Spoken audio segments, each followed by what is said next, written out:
Boa tarde, engenheiros e engenheiras. Hoje realizaremos uma apresentação sobre o projeto 4 de Física, que no nosso caso foi movimento de ímãs ao deslizar sobre um plano inclinado de alumínio.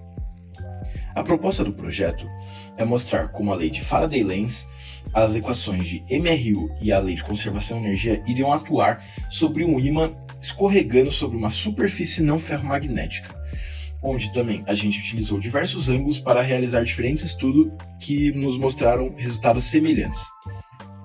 Desse modo, a realização do experimento teve como objetivos confirmar que ocorria uma conservação de energia no movimento do ímã. Isso é observado a partir do momento que o ímã tem velocidade constante e a sua energia começa a ser convertida para calor. E, a partir dessa conversão para calor, mostrou-se que a potência dissipada como calor ela se tornaria igual à potência fornecida pela força-peso, exatamente como previa a Lei de Conservação de Energia. Do experimento são 4. O primeiro deles foi a superfície inclinada, onde ela era feita de alumínio, ou seja, não havia interferências diretas com o ímã por não ser material ferromagnético, um sensor Pasco para a coleta de dados, um ímã e uma SOR para a comparação e também uma fita métrica para a medição das distâncias e cálculo de ângulo. Nessas 3 imagens, pode-se observar os 3 diferentes ângulos utilizados no experimento, onde a gente realizou uma comparação entre cada um deles. Para a coleta do valor do ângulo, a gente utilizou uma fórmula simples de seno em triângulos retângulos, onde a gente, através da função arco, conseguiu extrair o valor do ângulo θ que a gente utilizou, visto que o valor indicado pela própria superfície não era preciso. A seguir, irei passar um vídeo sobre como ocorria o escorregamento do ímã sobre a superfície.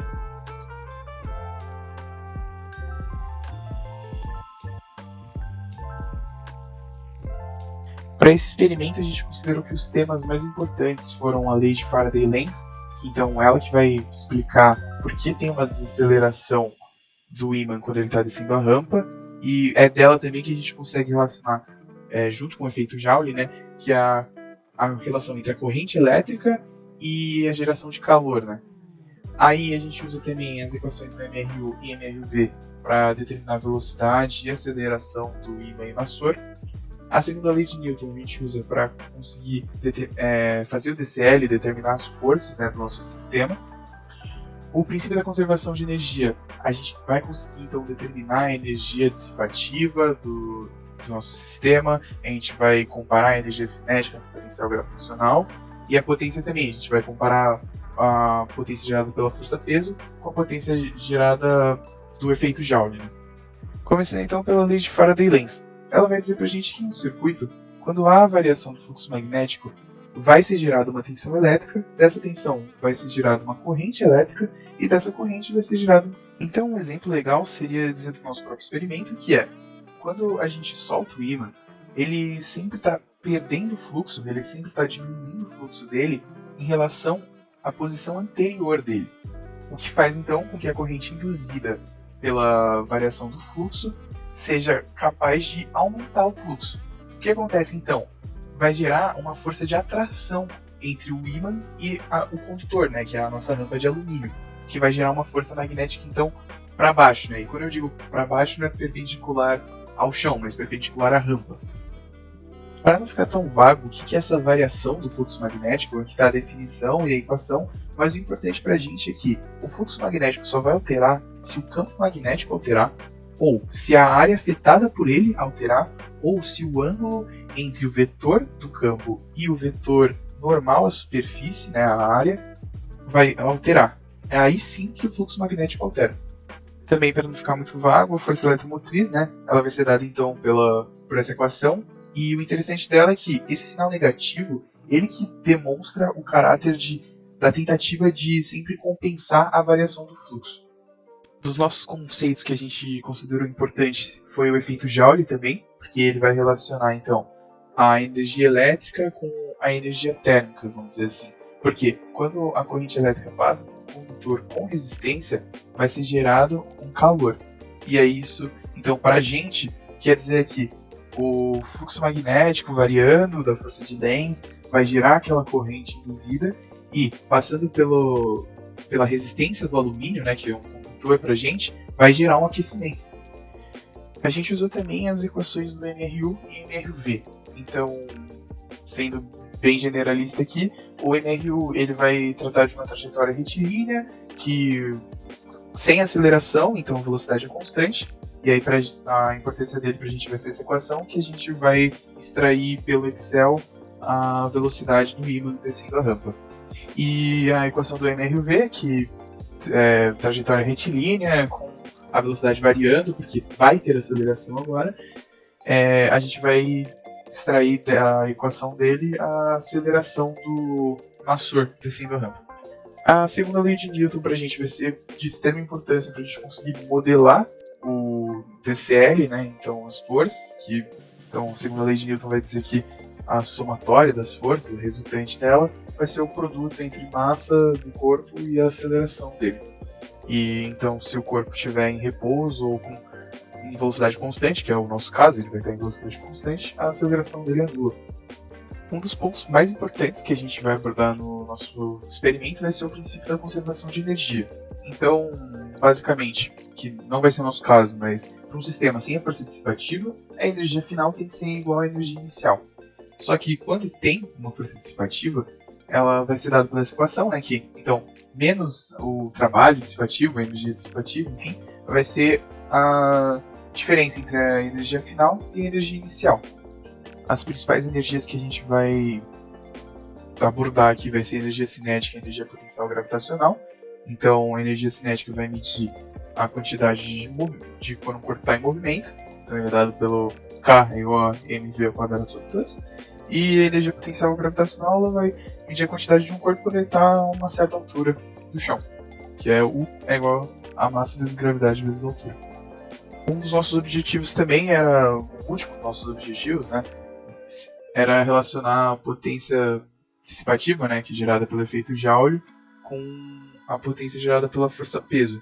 Então, a potência é dada pela energia em razão do tempo, e aí essa equação a gente só vai usar para o final do experimento, porque a gente precisa do valor da energia e o intervalo de tempo do ímã descendo na rampa. Começando agora um pouco mais direcionado ao nosso experimento, o DCL dele. Então a gente marcou força normal, força magnética, força dissipativa, peso. Então a gente decompôs já o peso em P seno θ, P cosseno θ. E a gente também inclinou, né, nossos eixos de orientação x e y para ficar mais fácil de resolver o nosso exercício, né, digamos assim. Então a gente usou a segunda lei de Newton e separei ela em x e y, né? Então a gente aqui chegou à conclusão que a força dissipativa é o P seno θ. E como que a gente pode dizer que não há aceleração? Mais para frente a gente vai conseguir provar isso, né? A partir dos dados do Pascal e com Excel. E para orientação em Y, a gente tem que a normal vai ser a força magnética mais o peso cosseno θ. Aí também a gente viu o princípio da conservação de energia, né? A relação aqui. Então a gente já diz que a energia potencial gravitacional inicial vai ser a energia cinética final mais energia dissipativa. Então, a energia potencial gravitacional final, ela vai dar zero, porque a gente considerou que quando o ímã desce totalmente a rampa, ele vai estar no chão, então não vai ter essa energia. E aí a gente solta o ímã do repouso, então não vai ter uma velocidade inicial, o que vai fazer com a energia cinética inicial seja zero também. Então, desenvolvendo aqui, a gente chega aqui, a energia dissipativa vai ser a energia potencial inicial menos potencial gravitacional inicial menos a energia cinética final. Ali eu não comentei tão bem da força dissipativa, mas ele vai ser a força de atrito cinético pra gente. Então é a força normal vezes o coeficiente de atrito cinético. Então a gente tem o que é a força normal pela segunda lei de Newton, que é o P cosseno θ mais a força magnética, como tem aqui na equação. E interessante dizer dessa força de atrito é que ela está relacionando tanto o peso do ímã quanto a força magnética gerada pela variação do fluxo magnético, tudo dito sobre a lei de Lenz, né? Dando sequência ao experimento, o objetivo agora é validar os valores da força de atrito mecânica. Então, para isso, nós utilizamos Massor, já que ele não sofre da força magnética que o ímã sofre. Assim, para os 3 ângulos foram feitas as medições pelo sensor Pasco dos valores da posição em função do tempo do maçor. Esses dados então foram passados ao Excel e o gráfico foi plotado com a linha de tendência polinomial de segunda ordem.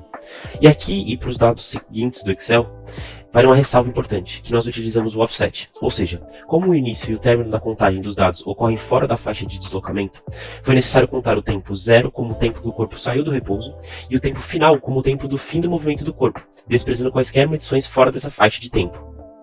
Obtidas as equações polinomiais das linhas de tendência, foi possível extrair a aceleração do corpo, que seria o dobro do termo que multiplicava a variável independente ao quadrado, ou seja, o dobro do termo que multiplicava o tempo ao quadrado. Em seguida, comparou-se essas acelerações para cada ângulo com a aceleração gravitacional na direção e sentido do movimento, obtendo a seguinte tabela. Nesse caso, ao desprezar a força de atrito mecânica que o corpo sofre, veríamos que a aceleração do corpo seria igual à componente da gravidade na direção do plano. Partindo desses dados, conclui-se que, sim, a força de atrito mecânica é relevante na frenagem, já que os valores da gravidade na direção do plano e da aceleração não foram próximos. Mas seguindo o roteiro proposto, será desprezado a força mecânica, já que ela representa uma pequena parcela da energia dissipada. Seguindo o experimento, mediu-se novamente, com os sensores, a posição em função do tempo para cada ângulo, só que dessa vez utilizando o ímã. No Excel, o gráfico foi plotado e foi inserida uma linha de tendência linear. Vejam que os valores do coeficiente r ao quadrado foram muito próximos de 1, ou seja, a função horária do ímã é linear, logo sua velocidade é constante. Dessa forma, validando o segundo objetivo do experimento. Logo, os valores dessa velocidade constante puderam ser determinados a partir do coeficiente angular de cada reta de ajuste, apresentados no slide anterior. Posteriormente, calculou-se os valores da energia cinética e potencial gravitacional, ambos em função da massa do ímã. Lembrando que a energia cinética ela é calculada como mv² sobre 2 e a energia potencial gravitacional como mgh. Nesse caso, utilizamos a gravidade como aproximadamente 9,78 metros por segundo ao quadrado. Então, como inicialmente proposto, obtivemos a porcentagem da energia potencial que foi transformada em energia cinética. Vejam na tabela como os valores são extremamente baixos, todos abaixo de 0,2%. Demonstrou-se, portanto, que a energia cinética é uma fração muito pequena da energia potencial inicial, e a sua maior parte é convertida e dissipada em calor. Isso explica como no artigo de referência, a taxa na qual a energia potencial decresce se torna quase idêntica à taxa na qual a energia térmica vai surgindo. Na tabela seguinte, é possível analisar e comparar os diferentes valores de potenciais ao variar a angulação do experimento. Ao analisar os resultados, pode-se observar que a energia potencial da força-peso é muito próxima da energia potencial dissipada pelo calor, resultando no mesmo valor, praticamente. Isso mostra, novamente, como a energia cinética representa uma minúscula porcentagem da energia potencial gravitacional. Conclusões gerais. Ao realizar os movimentos com o ímã e o maçor, é evidente a diferença de velocidade entre os objetos. O maçor, por não sofrer de uma força de dissipação oposta ao movimento, é acelerado ao longo da superfície e possui uma velocidade muito maior em comparação com a do ímã. O efeito Joule explica o aquecimento da rampa de alumínio, em que a energia potencial gravitacional é transformada em energia elétrica ao longo do movimento e assim resultando em calor, devido às correntes induzidas. O grupo determinou também que a falha na medição do sensor e a imprecisão das medições das dimensões da estrutura são as possíveis fontes de erro do experimento. De acordo com os objetivos do experimento, podemos verificar de forma conclusiva e validar vários princípios físicos essenciais. Observamos como a lei de Faraday-Lenz influencia a resistência ao movimento magnético, enquanto os princípios de MRU e a segunda lei de Newton nos ajudam a entender o comportamento de ambos os objetos. Além disso, o princípio de conservação de energia demonstrou como a energia é transferida e transformada ao longo do processo.